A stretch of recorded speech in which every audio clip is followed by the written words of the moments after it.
20 years after pulling a starving boy from the streets of Brooklyn, Marcus Chen watched his greatest pride become his worst nightmare from the gallery of Manhattan Federal Court. David moved through the courtroom like a predator sensing wounded prey. At 28, he possessed the kind of quiet authority that made seasoned attorneys step aside. His charcoal suit was impeccable, his questions surgical. Marcus felt that familiar swell of paternal pride as David approached the witness stand where Deputy Commissioner Reynolds sat sweating under the harsh courtroom lights. "Mr. Reynolds," David's voice carried across the packed courtroom with deadly calm, "you testified that the Riverside Housing Project received full city approval in March 1996. Is that correct?" "Yes, that's what I said." Marcus leaned forward. This was the case David had been obsessing over for months. Something about housing fraud from the 90s. The kind of crusade that kept his adopted son working 18-hour days, surviving on coffee and determination.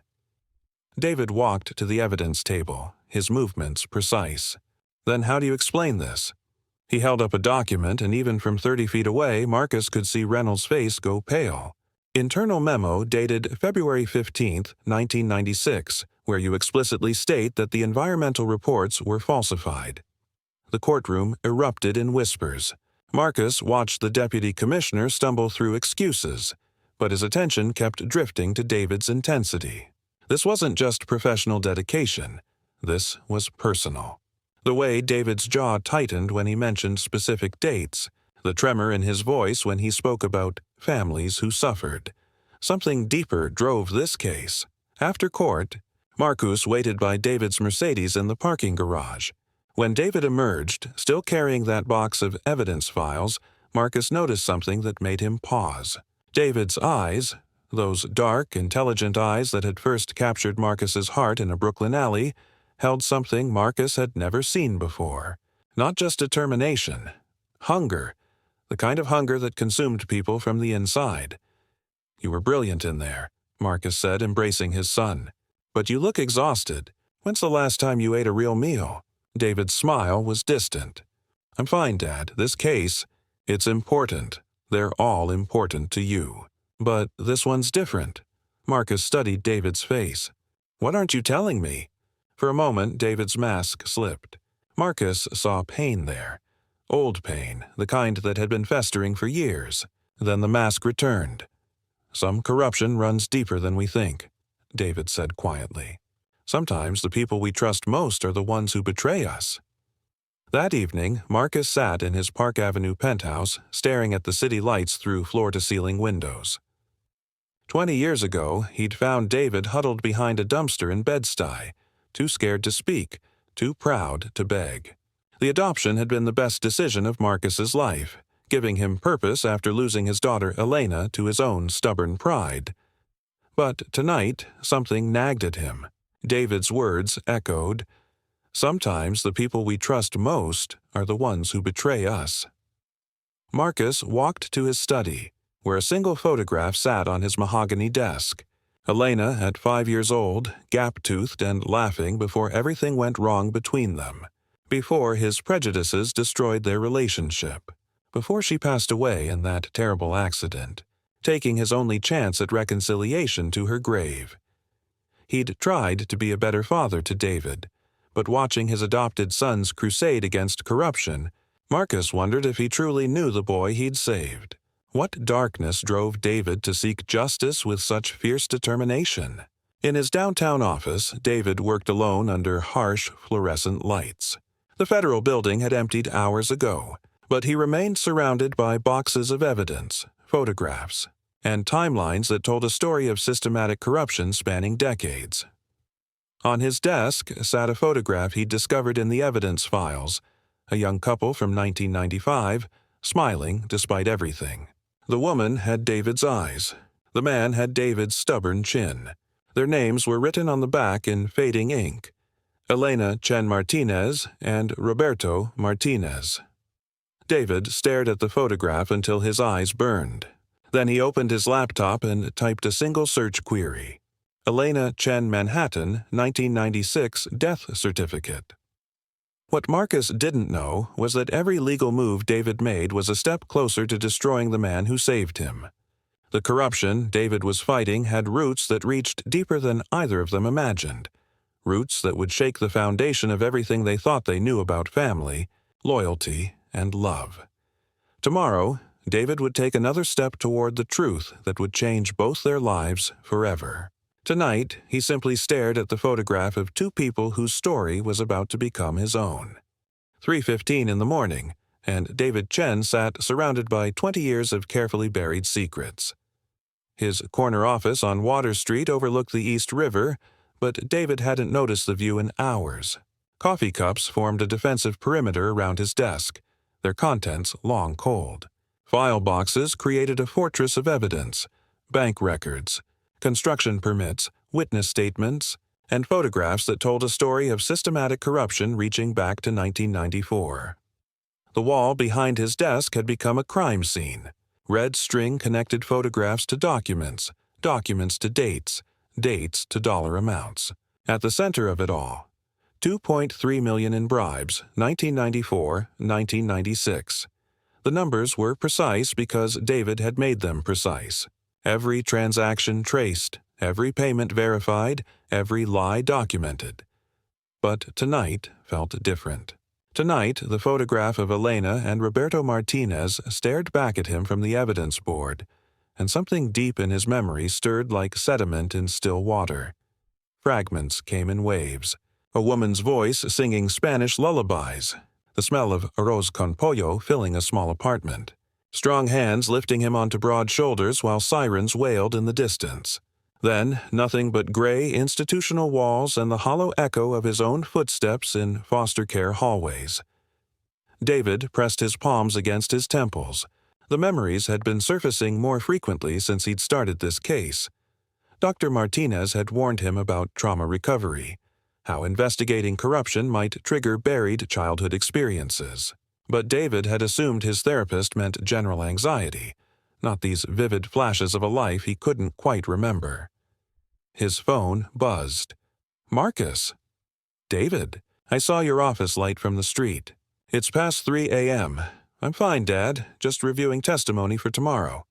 Marcus's sigh carried through the phone. "You've been saying that for 6 months. This case is consuming you. When's the last time you had dinner with someone who wasn't a federal prosecutor?" David stared at the photograph on his evidence board. "Some cases matter more than others. They all matter to you. That's what makes you a great attorney. But this one, David, you're not eating, you're not sleeping. You haven't taken a day off since Christmas. I'm close to something big. I can feel it. What exactly are you close to? Help me understand why housing fraud from 25 years ago has you working around the clock." David's hand tightened on the phone. How could he explain the pull he felt toward this case? The way certain names made his chest tighten? The dreams about voices he almost recognized? "Some injustices run deeper than we realize," David said finally. "Sometimes the truth gets buried so deep that everyone forgets it existed, but it's still there, waiting." After Marcus hung up, David returned to the evidence board. He picked up Elena Martinez's death certificate, obtained through legal channels but barely. Auto accident, March 18, 1996. Her husband, Roberto, also deceased. No survivors listed. But David had found foster care records showing a 4-year-old boy entering the system on March 20, 1996, 2 days after the accident. No family name listed. Just David, age 4, traumatic amnesia. Placement pending. The dates aligned perfectly. David opened his laptop and pulled up the background check he'd run on himself years ago when applying for his law license. Born 1995, found abandoned in Brooklyn 1996, adopted by Marcus Chen 2005. Standard story for a street kid who'd gotten lucky. Except now David wondered if abandoned was the right word, if lucky told the whole story. He cross-referenced Elena's address with the location where Marcus had found him. 6 blocks apart. David's pulse quickened as he traced the route on Google Maps. A straight line through Bed-Stuy, past the corner where a frightened 4-year-old might have wandered after his world collapsed. The corruption he was investigating centered on the Riverside housing project, Elena and Roberto Martinez had been community organizers fighting against the project's environmental violations. They'd filed complaints with the city, threatened to expose falsified reports, demanded justice for families who would be poisoned by contaminated soil. Then they passed away in an accident that closed all investigations. David pulled up the accident report, scanning details he'd memorized but never truly processed. Weather conditions, clear. Road conditions, excellent. Roberto Martinez had been driving. Witnesses reported the car simply veered off the highway at high speed, as if the driver had lost consciousness. No mechanical failure found. No evidence of intoxication. Just a young couple who died at the exact moment they were about to expose a multi-million-dollar scheme. David's hands shook as he reached for his coffee, finding the cup empty. The coincidences were piling up like evidence in a conspiracy case. The timing, the location, the missing child who appeared in foster care the same week Elena and Roberto Martinez were silenced forever. But the most disturbing coincidence was personal. David's inexplicable connection to this case, the way it called to him like a voice he should recognize but couldn't quite place. He opened a new file on his computer and typed, "Personal investigation. Confidential." Then he began documenting every connection between his own history and the Martinez case. If his instincts were correct, if the fragments of memory meant what he thought they meant, then this case wasn't just about housing, corruption. It was about finding out who David Chen really was, and why someone had worked so hard to make sure he'd never remember. The name on that death certificate would change everything. David thought he knew about love and betrayal. But first, he had to prove that Elena Martinez was more than just another victim of corruption. He had to prove she was family. Marcus Chen discovered the photograph while searching for his reading glasses in the mahogany desk drawer. Elena, at 17, graduation cap slightly askew, arms wrapped around a young man Marcus had refused to acknowledge. Roberto Martinez, the failure who'd stolen his daughter's heart and, in Marcus's mind, her future. The photo had been hidden behind tax documents for 28 years, but Elena's smile still radiated the defiant joy that had both enchanted and infuriated her father. Marcus sank into his leather chair, memories flooding back like a dam bursting. In 1987, Elena had just finished her sophomore year at Columbia, majoring in social work against Marcus's wishes. She'd wanted to help immigrant families navigate the system. Waste her education, Marcus had called it, blind to everything except his own ambitions for her future. "Dad, I'm in love," she'd announced that summer evening, her eyes bright with possibility. Marcus had been reviewing quarterly reports when she burst into his study. Elena had always been dramatic, passionate about causes he considered beneath their family's status. But the way she said love made him look up from his papers. "His name is Roberto Martinez. He's brilliant, Dad. He's studying urban planning at NYU, and he wants to rebuild communities instead of just tearing them down." The surname hit Marcus like a physical blow. Martinez. Not exactly the kind of son-in-law he'd envisioned for the daughter of Chen Technologies' founder. "Where did you meet this boy?" Marcus had asked, his voice carefully controlled. "At a community meeting in the Bronx. Dad, you should see the work he's doing. He's helping families fight slumlords, organizing rent strikes, making real change happen." Marcus set down his reports. "Elena, you're 19 years old. You don't understand how the world works. I understand enough to know that Roberto has more integrity in his little finger than most men have in their entire bodies." The fight that followed had been ugly. Marcus had used words like inappropriate and beneath your station. Elena had called him classist and heartless.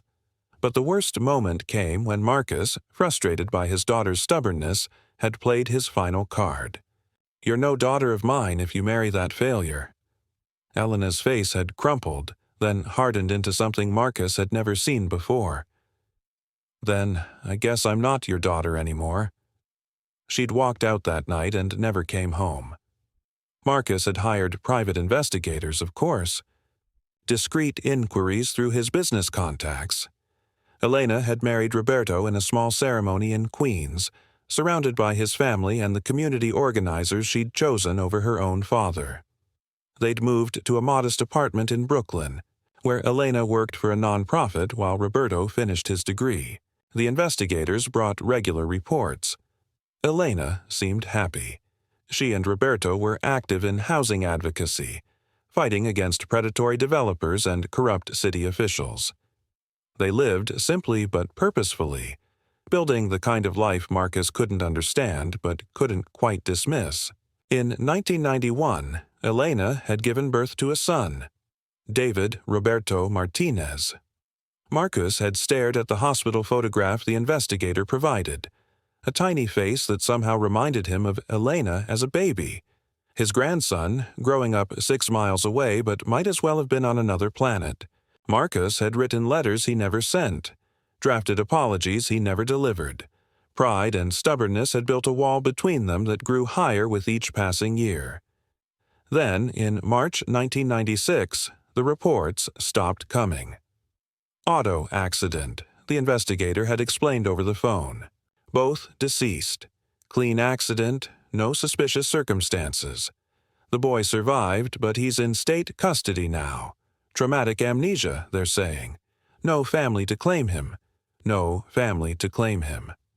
Marcus had sat in his office that day, holding Elena's graduation photo, knowing he could walk into any courthouse and claim his grandson. David was 4 years old, scared, alone in a system that would grind him down like it ground down thousands of other children.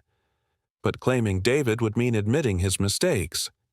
It would mean acknowledging that his prejudice had cost him his daughter's life and nearly cost him his grandson's future. It would mean facing the truth, that Roberto Martinez had been a better man than Marcus Chen ever was. So Marcus had done nothing. He'd let his grandson disappear into foster care while he nursed his pride and his grief in equal measure. It wasn't until 9 years later, walking through Brooklyn on business, that Marcus saw a thin boy with Elena's eyes hiding behind a dumpster. Something about those eyes had called to him across the years and the mistakes and the unbearable weight of regret. He'd never connected the dots, never realized that the boy he'd saved from the streets was the grandson he'd abandoned to the system. The child he'd rescued had been hiding in plain sight all along. Now, staring at Elena's photograph, Marcus understood the cruel irony of fate. He'd spent 20 years being the father to David that he'd failed to be to Elena. But he'd done it, all, while carrying the secret that could destroy everything they'd built together. If Marcus had known what the boy from the streets would become, he might have looked closer at those eyes that seemed hauntingly familiar. He might have recognized his own daughter's stubborn determination burning beneath the surface. But some truths were too dangerous to uncover. Some secrets were too heavy to carry, and some sins were too deep to forgive. Marcus Chen never expected a routine medical appointment to destroy his carefully constructed world. The call had come Tuesday morning while Marcus reviewed quarterly earnings.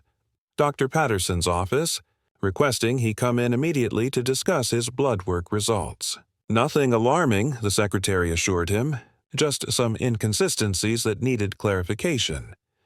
David had insisted on driving him to Mount Sinai, despite Marcus's protests that a simple blood test hardly required an escort. But David had been protective lately, ever since Marcus's mild chest pains the previous month. Good sons worried about their fathers, even adopted sons who'd learned worry the hard way. Just standard lab work, Dr. Patterson explained, pulling up charts on his computer screen. Cholesterol, blood sugar, the usual suspects for a man your age, but there's been an administrative mix-up with your emergency contact information. Marcus frowned. What kind of mix-up? Our system shows David Chen as your son and emergency contact. But the genetic markers in your blood work, well, they're indicating a different familial relationship than what we have on file. David looked up from his phone, where he'd been reading case files even in the doctor's office. What do you mean, different relationship? Dr. Patterson's expression grew puzzled. According to our lab analysis, there's a 99.7% probability of a grandfather-grandson relationship between you two. Not father-son. The words hung in the air like a diagnosis nobody wanted to hear. Marcus felt his chest tighten. Not the mild pain that had brought him here, but something deeper. Something that threatened to tear apart 20 years of carefully maintained fiction. "That's impossible," David said, setting down his phone. "I'm adopted. There's no genetic relationship between us at all." Dr. Patterson looked between them uncertainly.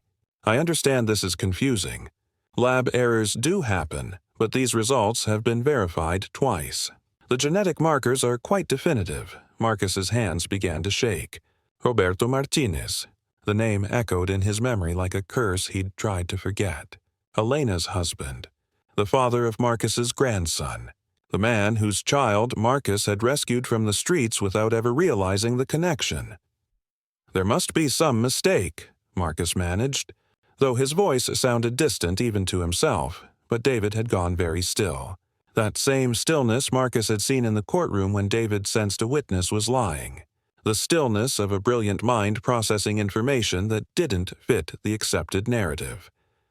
"Dr. Patterson," David said carefully, "could you run those tests again? I'd like to understand exactly what genetic markers you're seeing." After they left the hospital, David drove in silence through Manhattan traffic. Marcus watched his son's profile, seeing Elena in the set of his jaw, Roberto in the intensity of his focus. How had he been so blind? How had he spent 20 years loving his grandson without recognizing his own blood? "Dad," David said finally, "we need to talk." That evening, Marcus sat in his study while David researched genetic testing procedures on his laptop. The silence between them felt dangerous, loaded with questions neither man was ready to ask. Marcus knew he should confess everything. Tell David about Elena, about Roberto, about the investigation reports that had tracked David's early childhood until the accident that changed everything. But confession would mean losing the only family he had left. It would mean watching David's love turn to hatred as he realized the man who'd saved him was the same man who'd condemned his parents to face corruption alone. "I hired a private lab," David announced, looking up from his computer. "We'll have definitive results by Friday." Marcus nodded, though he already knew what those results would say. The truth had been hiding in plain sight for 20 years, written in David's features, expressed in his passion for justice, reflected in his determination to fight corruption at any cost. The boy he'd found behind that dumpster hadn't been a random street child. He'd been Elena's son, Roberto's son, Marcus's grandson, abandoned to the system by the grandfather who should have claimed him immediately. "There's something else," David said quietly. "I've been investigating a case involving Elena Martinez and Roberto Martinez. They passed away in 1996, and their son disappeared into foster care around the same time you found me." Marcus's blood ran cold. "David, the timing is too coincidental. The location, the dates, everything lines up." David's eyes met his, and Marcus saw Elena's fierce intelligence burning there. Were Elena and Roberto my parents? The question hung between them like a bridge that could only be crossed once. Marcus understood that his next words would determine whether he kept his grandson or lost him forever. But he also understood that some truths were too powerful to contain. "Yes," Marcus whispered. "Elena was my daughter. Roberto was your father. And I was the grandfather who should have saved you both but was too proud to try." The name on that death certificate would change everything David thought he knew about love and betrayal. But Marcus had never imagined that the name would belong to his own daughter, or that the betrayal would be his own. Marcus Chen spent the night reconstructing his daughter's final days through documents he'd hoped never to see again. The files covered his dining room table like pieces of a puzzle he'd been too coordinated to solve 28 years ago. Private investigator reports, newspaper clippings, police records obtained through discreet channels that money could open and conscience should have closed sooner.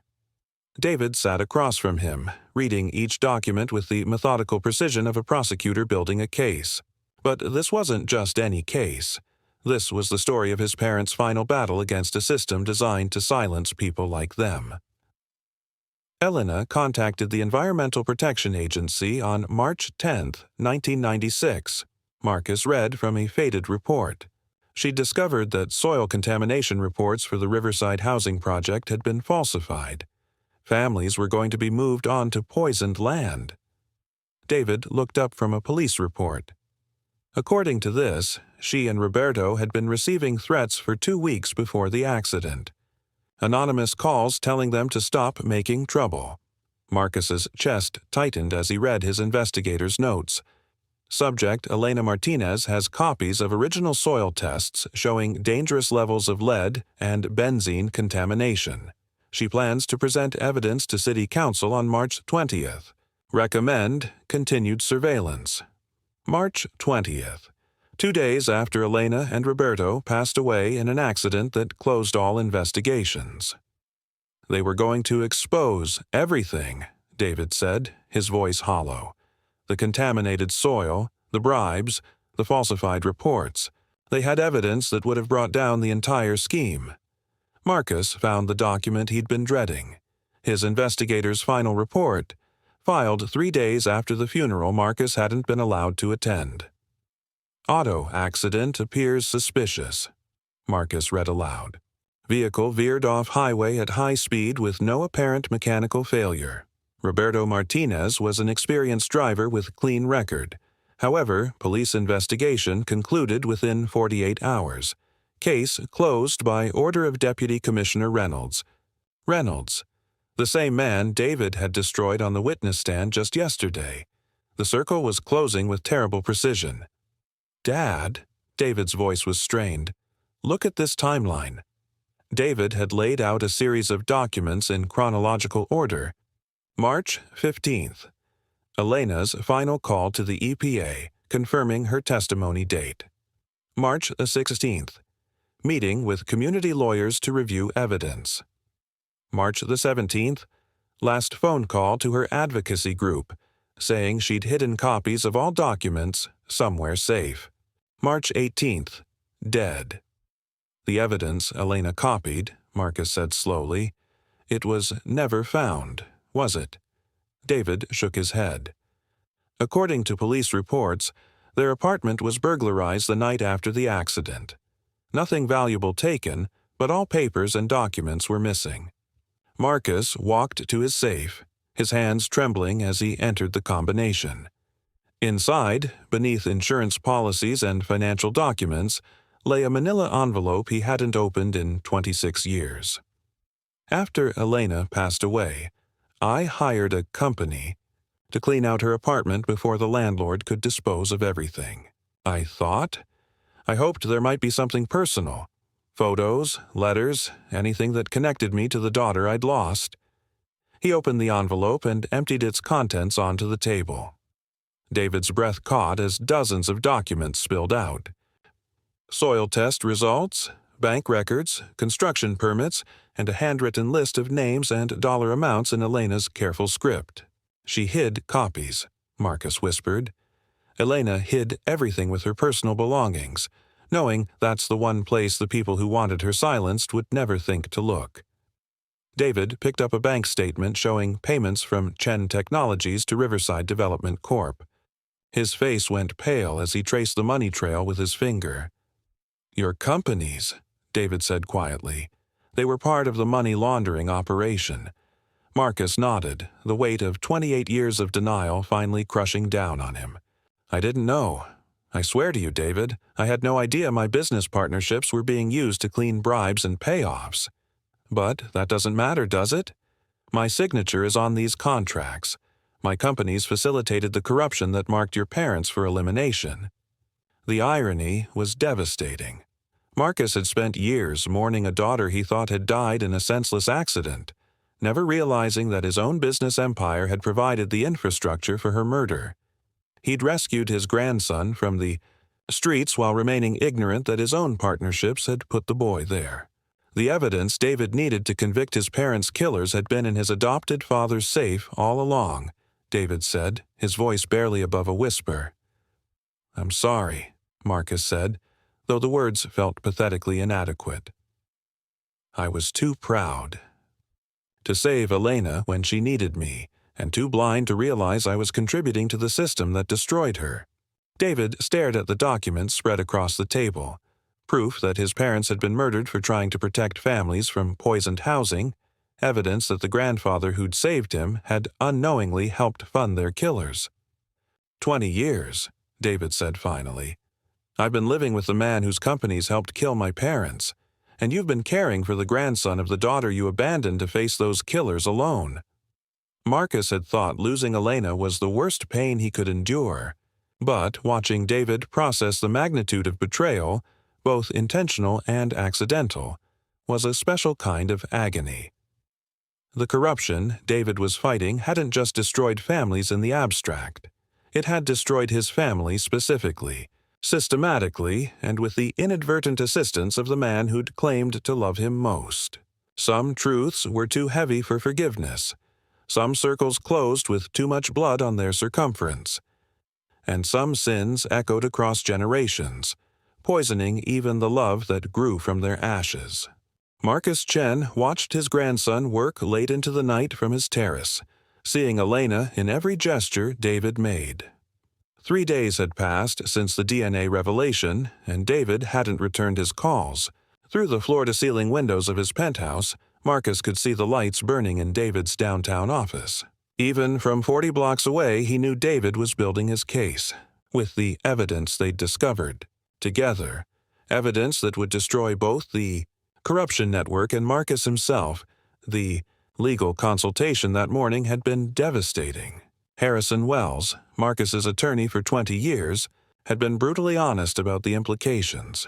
Marcus, your company's involvement in the money laundering operation makes you liable for criminal conspiracy charges, Harrison had explained, spreading financial documents across his mahogany conference table. Even if you were unaware of how your partnerships were being used, the prosecutors won't care about intent when they have your signature on these contracts.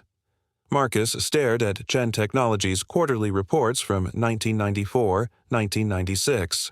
His pride and joy, the tech empire he'd built from nothing, had been unknowingly facilitating the murder of his own daughter. How long could I face?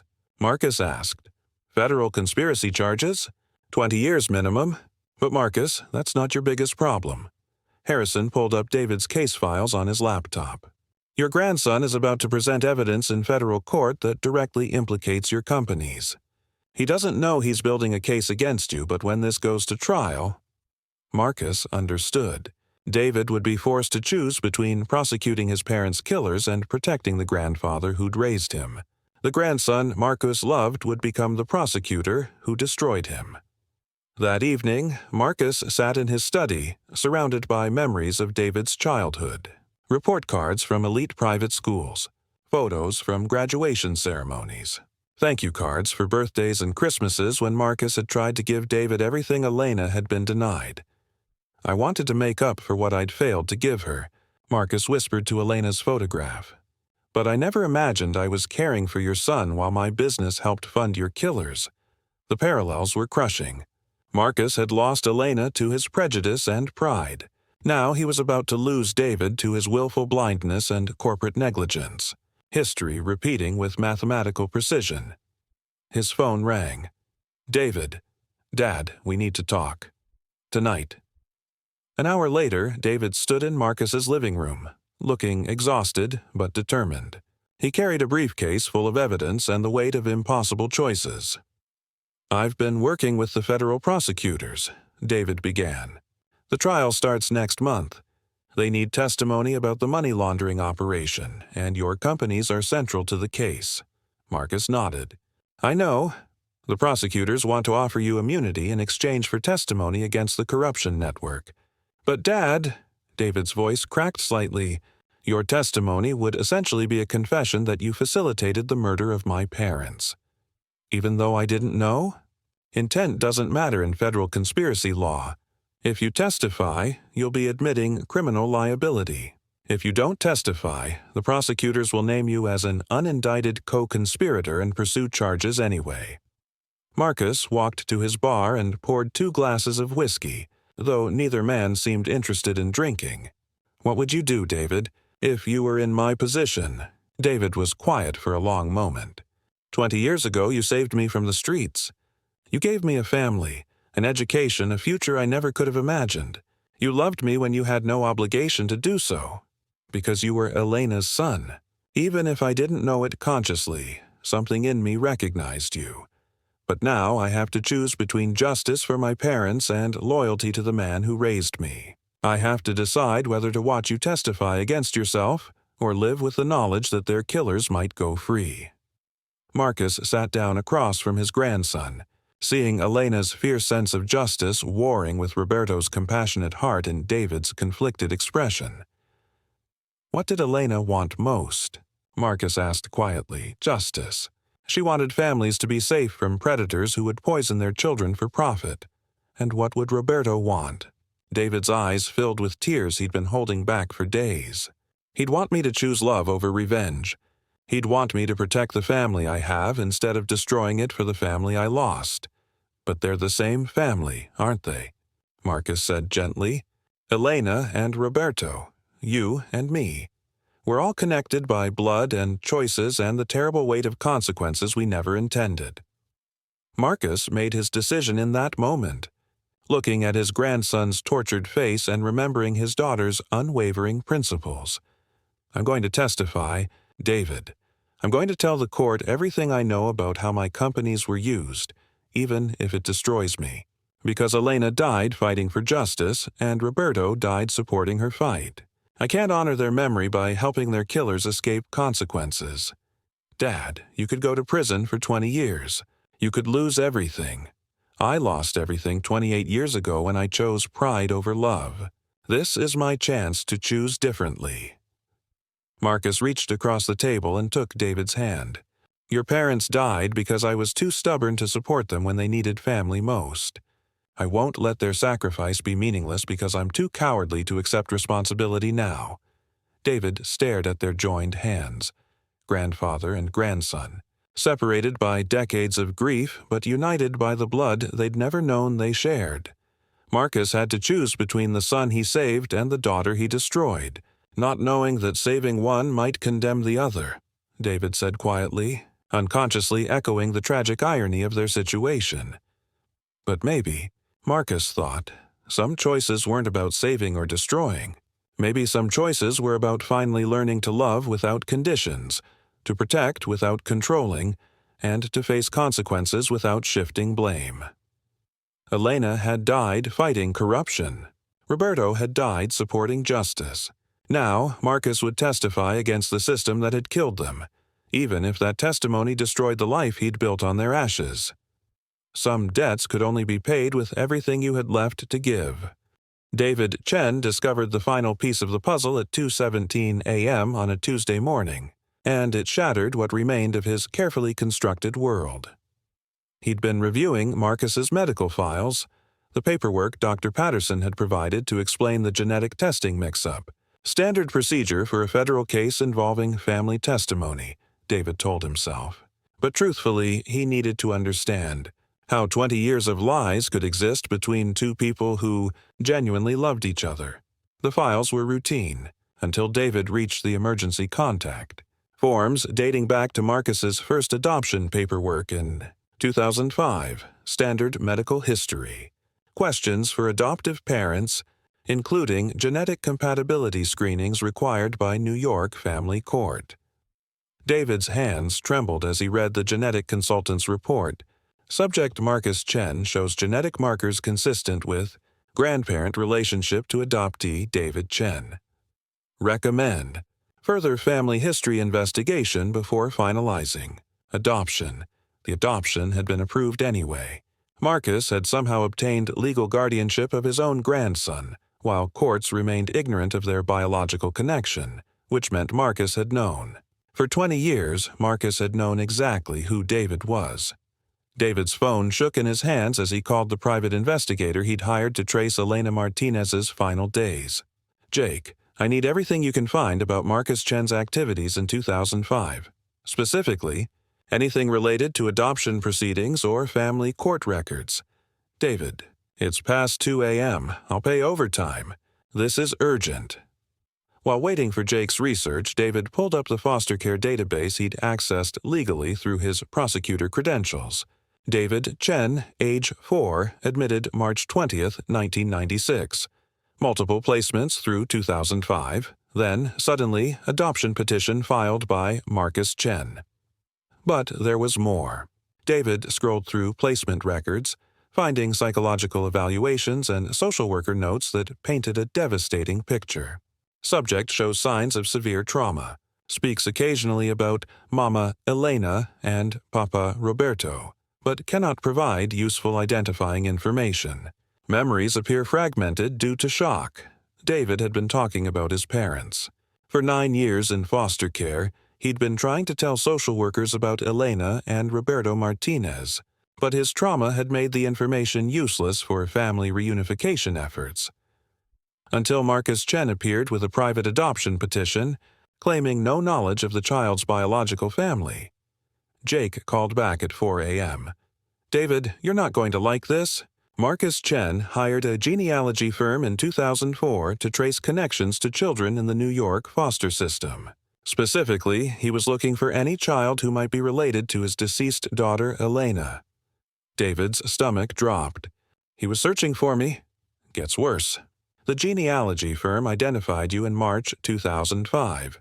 Their report explicitly states that David Chen, age 13, is the biological grandson of Marcus Chen through deceased daughter Elena Martinez. Marcus received this report 3 months before filing adoption papers. The room spun around David as he processed the implications. Marcus hadn't stumbled across a random street child and felt called to help. He'd systematically located his grandson after 9 years of deliberate abandonment, then adopted him while pretending their connection was purely coincidental. "There's something else," Jake continued. "Marcus had been receiving updates about your foster placement since 2001. He knew about every family that rejected you, every school that suspended you, every time you ran away. He watched you suffer for 4 years before deciding to rescue you." David hung up and stared at his evidence board, seeing patterns he'd been trained to recognize but too emotionally invested to accept. Marcus Chen wasn't David's savior. He was his grandfather, who'd condemned him to 9 years of institutional hell before, finally claiming him for reasons David was only beginning to understand. The phone rang. "Marcus, David, I saw your office light from the street. Are you all right?" "Come up," David said, his voice hollow. "We need to finish this conversation." 20 minutes later, Marcus stood in David's office, taking in the evidence boards and scattered files with growing alarm. "David, what's all this?" "The truth." David held up the genetic testing report from 2005. "You've known who I was from the beginning.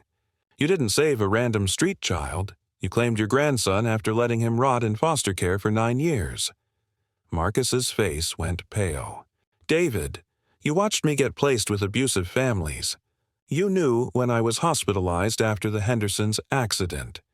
You received reports about my behavioral problems, my academic struggles, my repeated attempts to run away." David's voice rose with each accusation. "You knew exactly who I was and exactly what I was suffering, and you did nothing." It wasn't that simple, wasn't it? David slammed the genealogy report on his desk.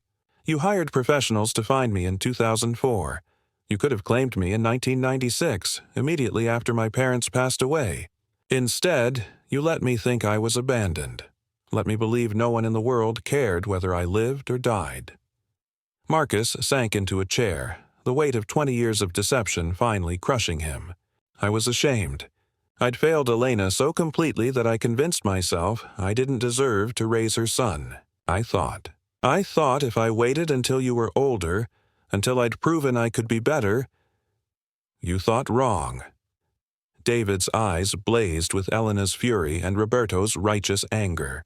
"You robbed me of 9 years with my real family. You let me grow up believing I was worthless trash that nobody wanted. That's not true. I've loved you since the day I found you." "You mean since the day you finally decided to stop punishing me for your guilt about Elena?" David picked up a foster care evaluation report. "I had nightmares about my parents for years. I remembered their voices, their faces, their love.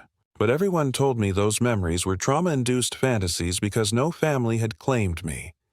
David, please.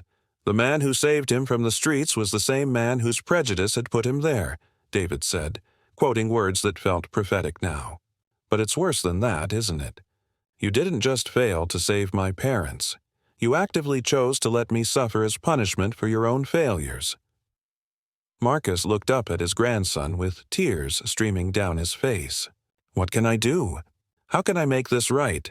David stared at the man who'd shaped his entire life through manipulation disguised as love. You can tell the truth, all of it. In court, under oath with cameras rolling, you can confess that you knowingly allowed your grandson to suffer in foster care while your companies facilitated his parents' murder. That testimony will destroy me. Good, David said quietly, because the family you destroyed deserves better than your comfortable lies. The truth Marcus had hidden for 20 years was finally exposed, and it was uglier than either of them had imagined. Love built on deception wasn't love at all. It was just another form of control, and David was done being controlled. The confrontation, 20 years in the making, erupted in Marcus Chen's corner office at 3 p.m. on a Wednesday afternoon, with the Manhattan skyline bearing witness to the destruction of a family built on lies. David burst through the executive suite doors carrying a briefcase full of evidence and 20 years of buried rage. Marcus's assistant tried to intervene, but David's prosecutor credentials and barely controlled fury cleared. His path to the inner sanctum where Marcus sat reviewing quarterly reports. We need to talk, now. Marcus looked up from his laptop to find his grandson standing before his desk like an avenging angel, eyes blazing with Elena's righteous fury and Roberto's unwavering principles. David, what's wrong? I look like someone who just discovered that the man who raised him is a fraud, a coward, and a liar. David dropped the briefcase on Marcus's mahogany desk with a sound like a judge's gavel. I know everything, Marcus. Every deliberate choice you made to let me suffer while you played the grieving father figure. Marcus stood slowly, recognizing the prosecutorial stance David adopted when cornering witnesses. Let me explain. Explain what? How you spent 4 years watching me get bounced between foster families while you decided whether I was worth claiming? How you hired investigators to track my every placement while I cried myself to sleep, wondering why my family was dead and no one loved me. I was trying to become worthy of being your guardian. Bullshit. David opened his briefcase and scattered documents across Marcus's desk. You were punishing me for existing. You were making me pay for Elena's choices and your guilt about Roberto. Marcus picked up one of the reports, a psychological evaluation from 2003 describing 13-year-old David's persistent abandonment anxiety and profound attachment disorders. The clinical language couldn't hide the emotional devastation Marcus had. Allowed to continue year after year. I thought I was protecting you from my mistakes, Marcus said weakly. You thought you were protecting yourself from the responsibility of admitting you'd been wrong about my parents. David's voice carried the controlled fury of a prosecutor delivering a closing argument. Elena and Roberto died fighting corruption while you funded it. They died trying to protect families while you condemned your own family to destruction. I didn't know my companies were being used. But you knew I existed. You knew I was your grandson, and you chose to let me suffer rather than admit you'd been wrong about my father.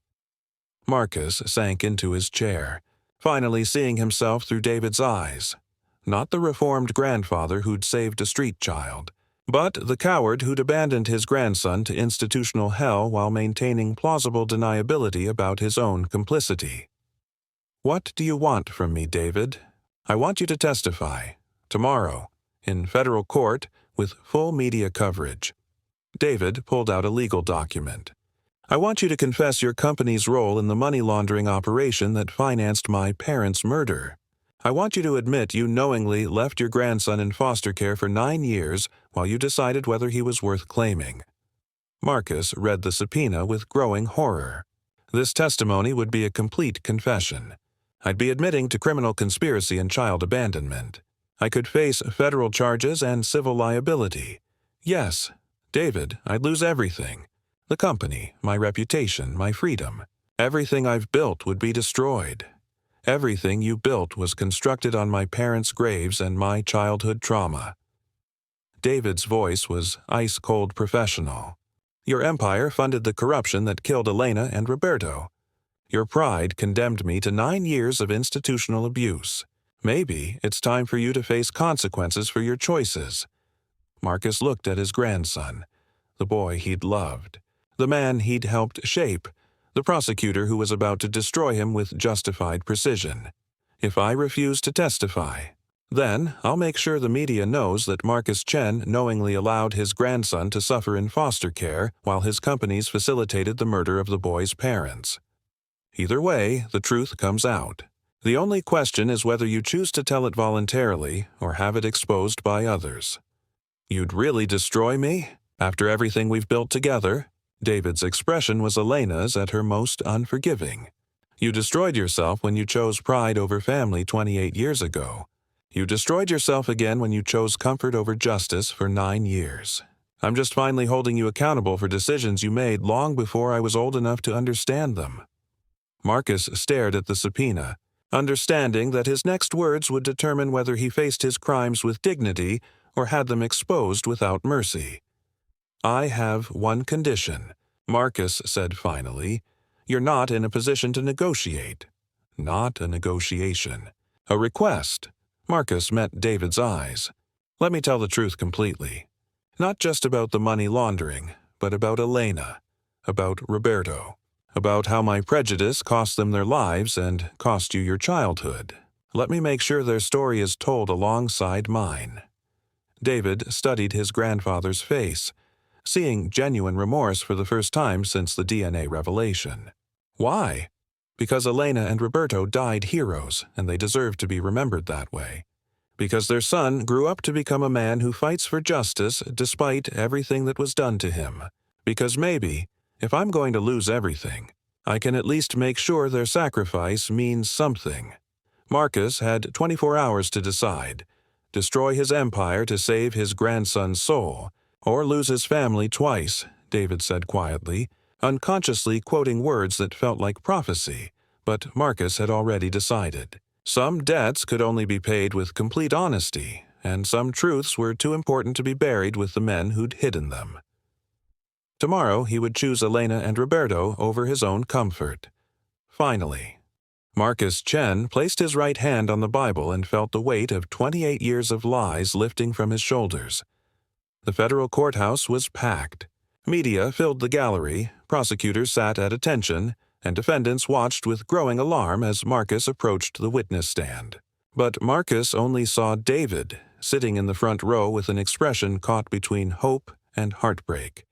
Do you swear to tell the truth, the whole truth, and nothing but the truth? So help you God? I do. Federal prosecutor Sarah Williams approached the witness stand with the methodical precision of someone who'd been preparing for this moment since the case began. Marcus knew she would be thorough, relentless, and completely unforgiving. Exactly what Elena and Roberto deserved. Mr. Chen, please state your relationship to this case. Marcus looked directly at the cameras broadcasting his testimony nationwide. I am the grandfather of David Chen, the prosecutor who uncovered this corruption network.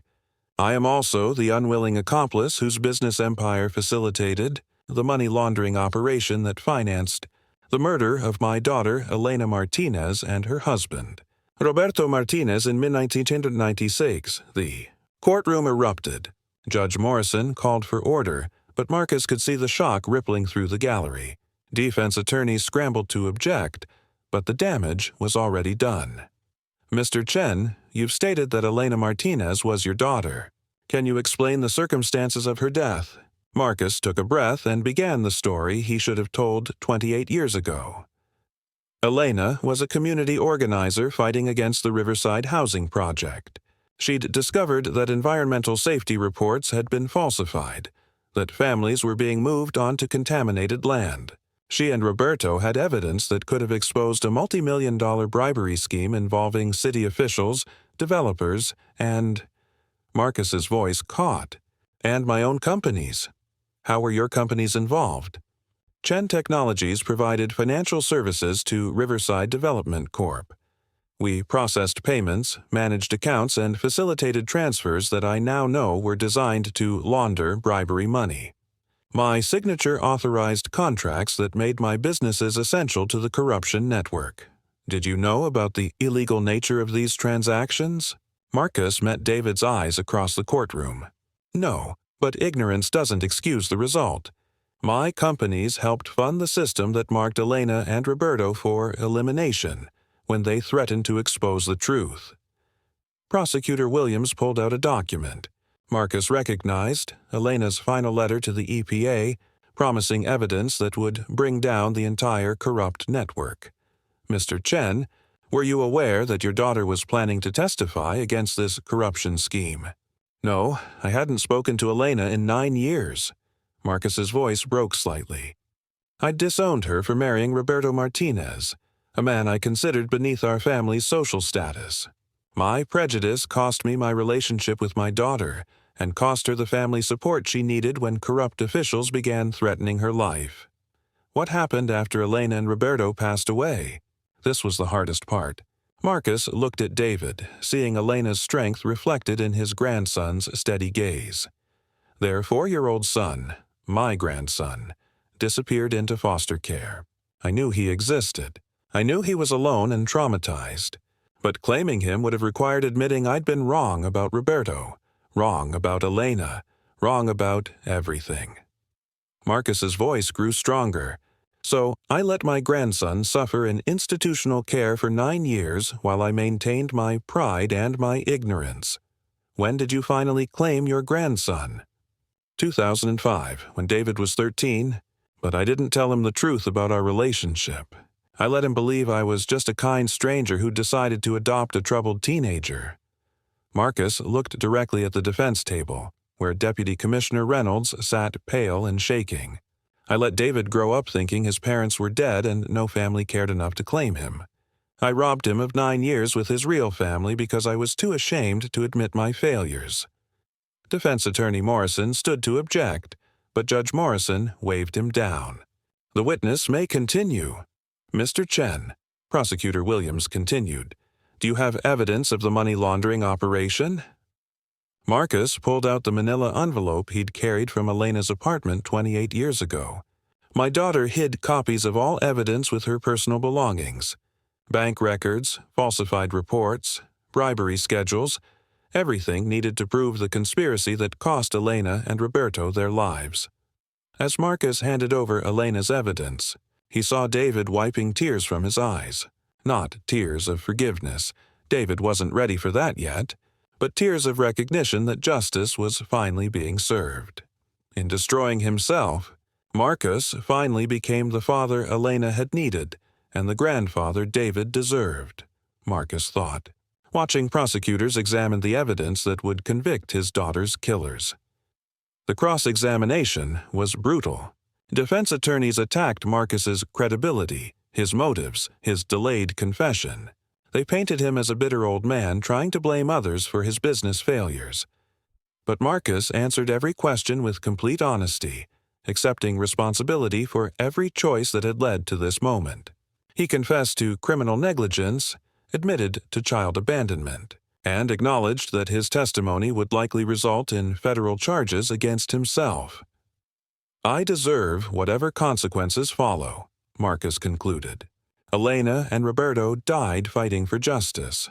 David grew up believing his family had abandoned him.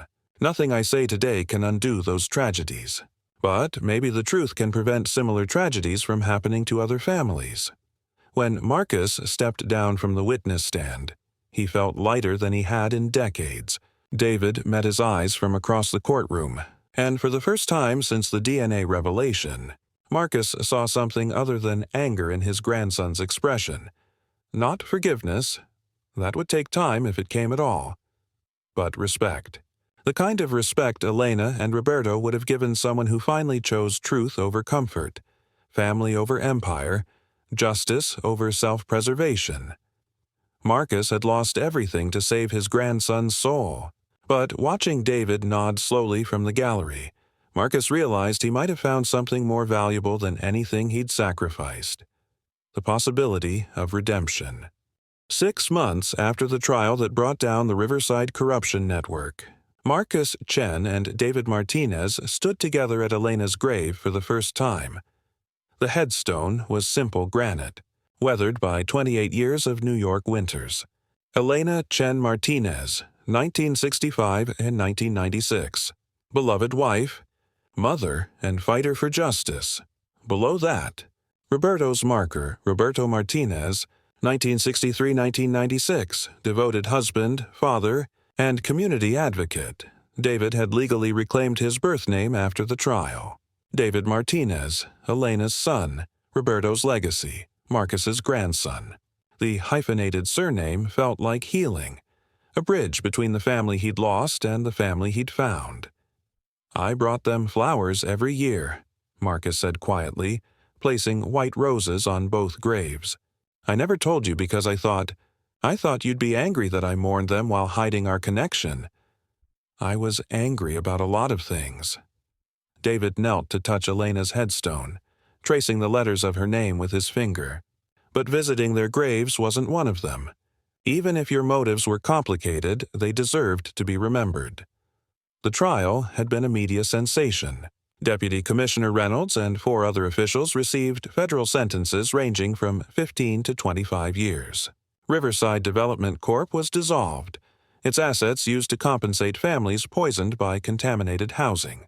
The environmental cleanup was still ongoing, but the families had been relocated and properly compensated. Marcus had avoided criminal charges in exchange for his testimony and cooperation, but the civil lawsuits had stripped him of most of his fortune. Chen Technologies was under federal oversight, its government contracts permanently revoked. Marcus's penthouse was gone, sold to pay legal fees and victim compensation. "Any regrets?" David asked, studying his grandfather's profile. Marcus considered the question seriously. About the testimony? No. About the decades of choices that made the testimony necessary? Every day, they walked through the cemetery in comfortable silence, past headstones marking lives that had ended too soon and dreams that had been interrupted by violence or circumstance. David thought about the families his prosecution had helped, not just Elena and Roberto, but dozens of others who'd been victimized by the corruption network. "I've been thinking about the foundation," David said as they reached Marcus's modest Honda Civic. The luxury cars were gone, along with the driver and the Park Avenue lifestyle. The Elena and Roberto Martinez Foundation for Housing Justice. Marcus smiled genuinely for the first time in months. "How much did we raise in the first quarter?" $2.3 million. Enough to fund legal advocacy for 50 families fighting housing discrimination. David handed Marcus a folder of grant applications. "We're getting requests from community organizations across the country. Apparently, Elena and Roberto's story resonated with people who've been fighting similar battles." Marcus had liquidated his remaining assets to establish the foundation, with David serving as chairman and legal counsel. It wasn't charity. It was restitution, a way to honor Elena and Roberto's work while providing the support they'd never received. "There's something else," David said as they drove through the Bronx neighborhoods where Elena and Roberto had organized rent strikes and fought slumlords. "I got a call from Columbia Law School. They want to create the Martinez Fellowship for Public Interest Law, full scholarship for students from foster care backgrounds who want to fight corruption." "That's perfect." Elena would love knowing her story was inspiring the next generation of community advocates. David watched the streets where his parents had lived and worked, seeing their legacy in community gardens they'd helped establish and affordable housing projects they'd fought to protect. Elena and Roberto were gone, but their impact continued to ripple through communities they'd never lived to see. "Are we okay?" Marcus asked as they stopped at a red light. "I mean, will we ever be okay? I know forgiveness isn't automatic, and I know I can't undo 28 years of mistakes." David thought about the question that had consumed him for months. "We're not the same family we were before the trial. We can't be grandfather and adopted son anymore. Too much truth stands between us and that fiction. Marcus's shoulders sagged slightly. But maybe we can be something better, David continued. Maybe we can be grandfather and grandson who learned how to choose truth over comfort, justice over convenience, and family over reputation. Even after everything I did, everything I failed to do, David pulled into the parking lot of a small restaurant where Elena and Roberto had held community meetings. The building now housed a legal aid clinic funded by the Martinez Foundation. Elena and Roberto died fighting for justice. You and I lived to achieve it. Maybe that's what family legacy really means. Not the mistakes we make, but how we choose to address them. Marcus nodded slowly, understanding that redemption wasn't about erasing the past, but about building something meaningful from its wreckage. Some families are born, some are made, but the strongest are those rebuilt from the ashes of their own mistakes, David said, unconsciously echoing words that felt like truth finally spoken aloud. They walked into the legal clinic together, grandfather and grandson united not by the lies that had sustained them for 20 years, but by the truth that would guide them forward. Elena and Roberto's fight for justice had ended in tragedy, but their son's fight for truth had transformed that tragedy into something powerful enough to protect other families from similar fates. The corruption network was broken. The victims were compensated. The truth was told, and two men who'd lost everything learned that some legacies are built not on what you preserve, but on what you're brave enough to destroy and rebuild with honesty. Justice, finally, had been served.